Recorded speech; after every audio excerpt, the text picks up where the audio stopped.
Okay, we're going to go ahead now and drill a hole in the slider, and I need to make sure that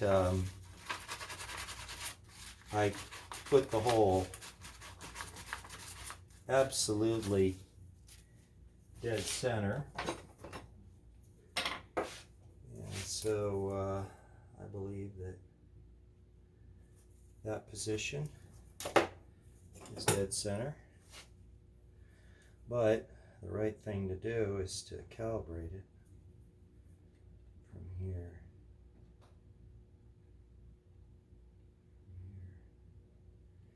to here, and that's interesting. And I think that let's take a look here. Now I got to see, is the side lie correct, which it is. Okay, so now we're ready to kind of begin our process of drilling. And one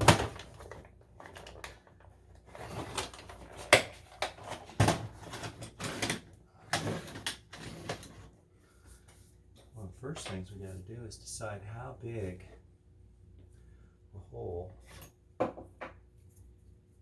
needs to be drilled.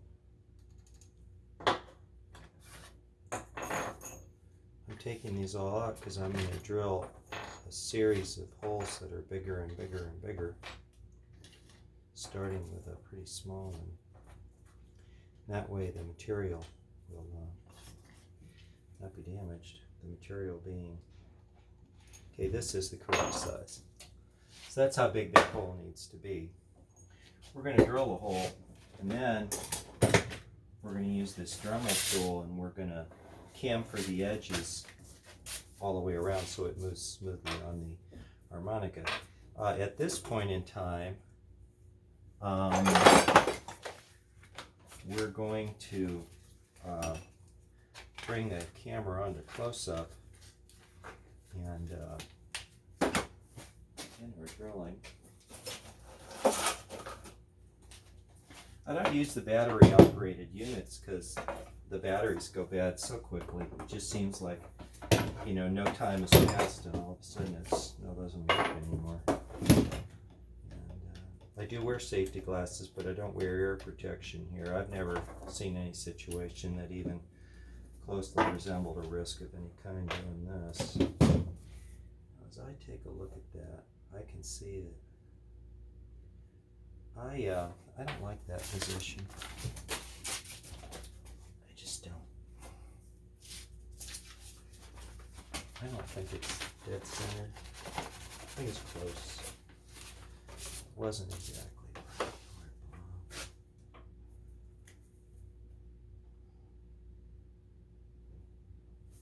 belonged. That looks a little bit better to me. Sometimes, you know, it's always a good thing to go back and redo stuff. They always say, you know, measure your cut twice and cut once. Bingo, this is perfect. Okay. I can do it by eyeball to a certain extent, you know, if you've done this long enough. Close. Okay. Now the next thing is, let's check the left to right lay, because you don't want the hole off center. You want the hole perfectly aligned with the slider in the correct position. It is. Alright, so we're ready to begin our drill. When you drill, you go into a hole. That's the right way to do this.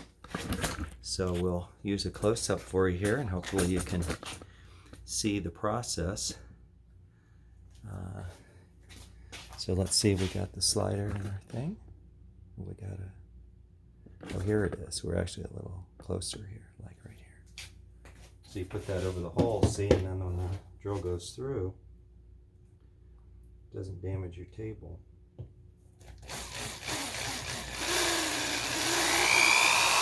Now, the trick here is to drill slowly. You do not want to fracture the material The small drill bits won't fracture it, but the bigger ones will if you're not careful. You don't want to use a drill press. It's not a good solution at all. It applies way too much torque to this material. And so you can see we're starting to drill these holes here. Now, a safe thing to do is to use a hold glove like this that has protection on the fingertips so that you're really just no way you can get hurt. Goes pretty quick, doesn't it? By using gradually larger and larger drill bits, you eliminate any problem of fracturing. You could try this, with a self-centering bit and just do it with one, but I've learned that like a lot of this project, just doing it the slow way brings the best results.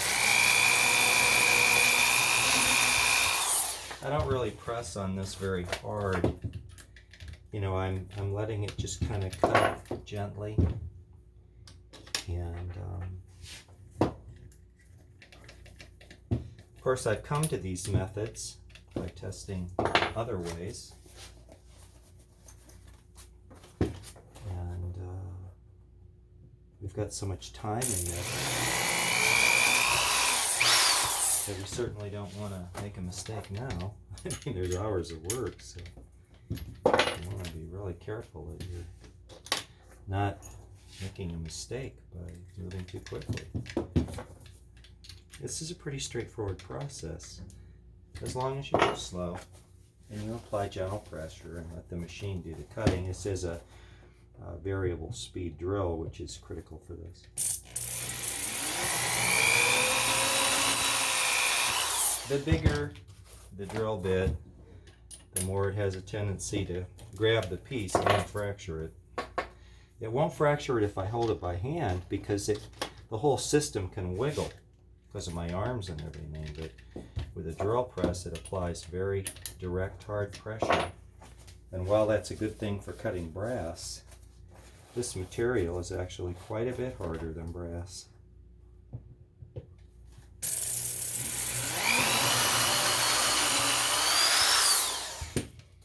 The larger they get, the more that they grab the material when I drill.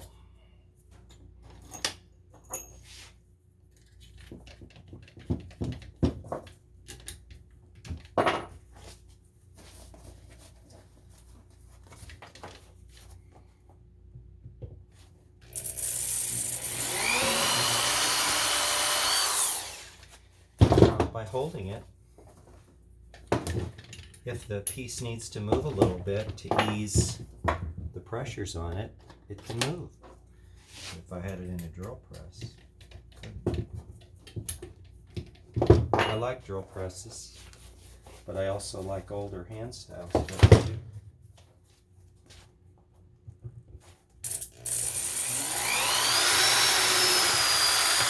By picking up the speed before I press, I can get it through the material more safely.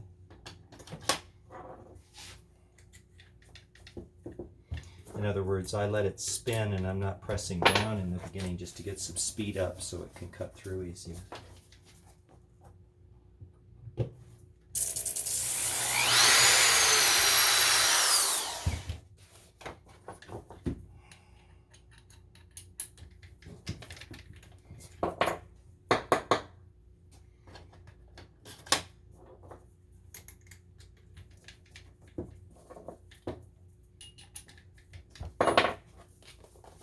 Meticulous, slow, careful craftsmanship is the way to get good results.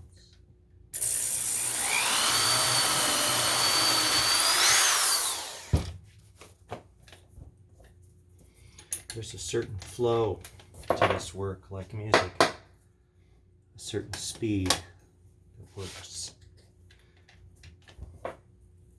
Like an athlete kind of too, very similar to your body memory stuff. Only 2 more to go.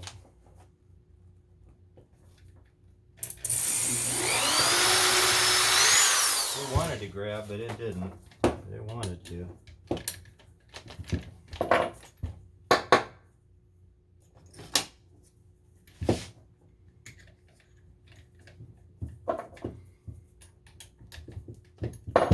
So the final drill.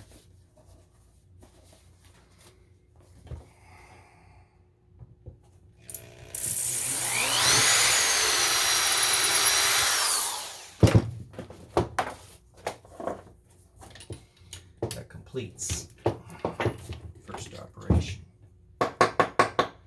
You always want to try and clean your bits off as you use them.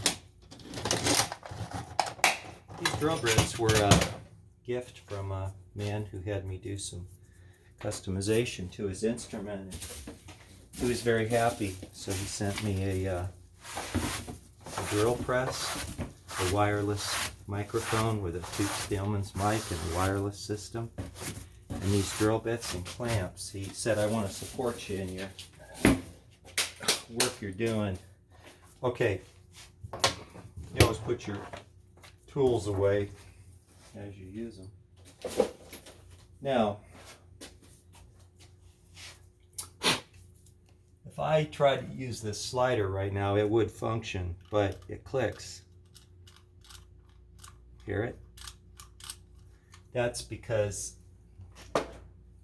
the inside edge here is sharp and the inside edge here is sharp too.